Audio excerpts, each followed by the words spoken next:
ಅಕ್ಕಿ ಶಾಂಡಿಗೆ, ಇದು ಬಟಾಟೆ ಶಾಂಡಿಗೆ, ಇದು ಅಲಸಂಬಿ ಶಾಂಡಿಗೆ. ಯಾವ ತಾಯಿಗೆ ಇರುತ್ತೆ ಮಕ್ಕಳಿಗೆ ಸೊಪ್ಪಂದು ತಿನ್ನಿಸಲು? ನಮ್ಮ ಕಡೆ ಇದನ್ನು ಶಿರಾ ಎಂದು ಕರೆಯುತ್ತಾರೆ. ನಾನು ಯಾವುದೇ ರೀತಿಯ ಟೈಮ್ ವೇಸ್ಟ್ ಮಾಡೋಲ್ಲ. ಈ ರವೆಯನ್ನು ಸ್ವಲ್ಪ ಸ್ವಲ್ಪ ಹಾಕಿಕೊಳ್ಳಬೇಕು. ಎಣ್ಣೆ ಕಾಯ್ತು. ಮುಂದೆ ಏನು ಮಾಡೋಣ? ಮೊದಲು ಎಲ್ಲರಿಗೂ ಬೇಕು ಅನ್ನ. ಈ ವಿಡಿಯೋದ ಕೊನೆಯ ಹಂತ ವೈಟ್ ಬಾತ್ ಅನ್ನಿ ನಡೆಯುತ್ತೆ.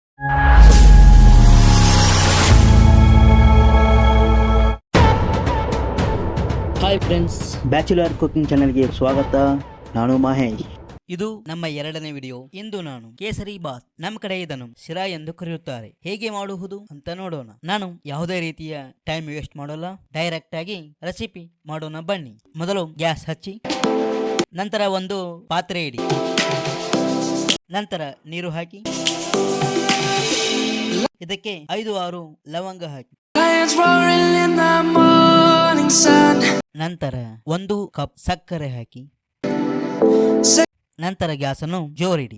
ನೀರು ಒಂದು ಕುದಿ ಬರಬೇಕು, ಎಲ್ಲ ಸಕ್ಕರೆ ಕರಗಬೇಕು. ನೀರು ಕುದಿಯಲು ಪ್ರಾರಂಭವಾಯಿತು. 1-2 ನಿಮಿಷ ಕುದಿಯಬೇಕು. 1 ಕಪ್ ಸಣ್ಣ ರವೆ, ಇದನ್ನು ಹುರಿದುಕೊಳ್ಳಬೇಕು. ಈ ರವೆಯನ್ನು ಸ್ವಲ್ಪ ಸ್ವಲ್ಪ ಹಾಕಿಕೊಳ್ಳಬೇಕು, ಏಕೆಂದರೆ ಎಲ್ಲ ಒಮ್ಮೆ ಹಾಕಿದರೆ ರವೆಯು ಗಂಟಾಗುತ್ತೆ. ಅದಕ್ಕೆ ಸ್ವಲ್ಪ ಸ್ವಲ್ಪ ಹಾಕೋಬೇಕು. ಈಗ ಗ್ಯಾಸ್ ಅನ್ನು ಕಡಿಮೆ ಮಾಡಿ ಚೆನ್ನಾಗಿ ಮಿಕ್ಸ್ ಮಾಡಿಕೊಳ್ಳಬೇಕು. 2 ನಿಮಿಷ ಮುಚ್ಚಳ ಹಾಕಿ ಬಿಡಬೇಕು.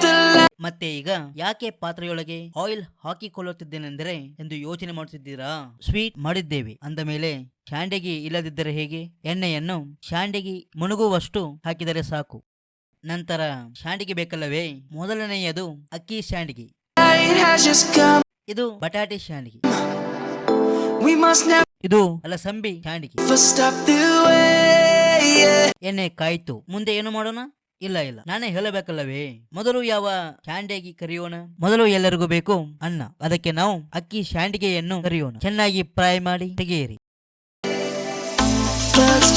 ಎರಡನೆಯದು ಬಟಾಟೆ ಶಾಂಡಿಗೆ ಫ್ರೈ ಮಾಡೋಣ. ನಾನು ಈಗ ಒಂದು ಮರೆತಿದ್ದೇನೆ, ಏನೆಂದರೆ ಅಕ್ಕಿ ಶಾಂಡಿಗೆಗೆ ಉಪ್ಪು ಹಾಕುವುದನ್ನು. ಏಕೆ ಅಂತ ಕೇಳುತ್ತೀರಾ? ನಮ್ಮ ತಾಯಿಯವರು ಅಕ್ಕಿ ಶಾಂಡಿಗೆ ಮಾಡುವಾಗ ಉಪ್ಪು ಹಾಕುವುದನ್ನು ಮರೆತಿದ್ದಾರೆ. ಅದಕ್ಕೆ ಪ್ರತಿ ಸಲ ಅಕ್ಕಿ ಶಾಂಡಿಗೆ ಕರಿದಾಗ ಉಪ್ಪು ಹಾಕಲೇಬೇಕು. ನಾನು ಒಂದು ಸ್ವಲ್ಪ ಖಾರನು ಕೂಡ ಹಾಕುತ್ತಿದ್ದೇನೆ. ನಿಮ್ಮ ಮನೆಯಲ್ಲಿ ಶಾಂಡಿಗೆ ಮಾಡುವಾಗ ಉಪ್ಪನ್ನು ಮರೆಯದೆ ಹಾಕಿ, ಮರೆತರೆ ಪ್ರತಿ ಸಲ ಹಾಕಿಕೊಳ್ಳಬೇಕಾಗುತ್ತೆ. ಬೇಕಂತಲೇ ಯಾರು ಮರೆಯುವುದಿಲ್ಲ. ಯಾವ ತಾಯಿಗೆ ಇರುತ್ತೆ ಮಕ್ಕಳಿಗೆ ಸೊಪ್ಪಂದು ತಿನ್ನಿಸಲು? ಕೆಲಸದ ಮಧ್ಯದಲ್ಲಿ ಮರೆತಿರುತ್ತಾರೆ ಅಷ್ಟೇ. ಈಗ ಕೊನೆಯದಾಗಿ ಅಲಸಂಬಿ ಶಾಂಡಿಗೆ. ಈ ಶಾಂಡಿಗೆ ಕರೆಯುವಾಗ ಗ್ಯಾಸ್ ಅನ್ನು ಕಡಿಮೆ ಇಟ್ಟುಕೊಳ್ಳಿ, ಏಕೆಂದರೆ ಶಾಂಡಿಗೆಯು ಸೀದು ಹೋಗುವ ಸಂಭವ ಇರುತ್ತೆ. ಸ್ವಲ್ಪ ಬಣ್ಣ ಬದಲಾದ ನಂತರ ತೆಗೆದುಕೊಳ್ಳಬೇಕು. ಈಗ ನೋಡಿ, ಚೆನ್ನಾಗಿ ಫ್ರೈ ಆಗಿವೆ.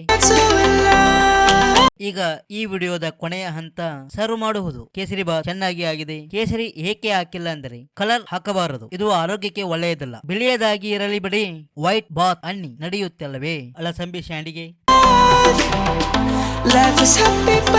ಬಟಾಟಿ ಶಾಂಡಿಗೆ, ನಂತರ ಅಕ್ಕಿ ಶಾಂಡಿಗೆ, ಕೊನೆಯದಾಗಿ 1 ಸ್ಪೂನ್. ಈಗ ಸವಿಯಲು ಸಿದ್ಧ. ನೀವು ಇದೇ ರೀತಿಯ ಕೇಸರಿ ಬಾತ್ ಅಲ್ಲ ವೈಟ್ ಬಾತ್ ಮಾಡಿ ಹೇಗೆ ಇದೆ ಅಂತ ಕಮೆಂಟ್ ಮಾಡಲು ಮರೆಯದಿರಿ. ನಾವು ಇದೇ ರೀತಿಯ ವೈವಿಧ್ಯಮಯ ರೆಸಿಪಿಗಳನ್ನು ಮಾಡುತ್ತೇವೆ. ನಮ್ಮ ಚಾನೆಲ್ಗೆ ಸಪೋರ್ಟ್ ಮಾಡಿ ಎಂದು ನಾನು ಕೇಳಿಕೊಳ್ಳುತ್ತೇನೆ. ಈ ವಿಡಿಯೋ ಮುಗಿಸುತ್ತೇನೆ. ತಡೀರಿ, ಈ ವಿಡಿಯೋ ಉದ್ದಕ್ಕೂ 1 ಸಾರಿನೂ ಹೇಳಿಲ್ಲ ಏನು ಅಂತನಾ? ಸಬ್ಸ್ಕ್ರೈಬ್ ಮಾಡಿರಿ.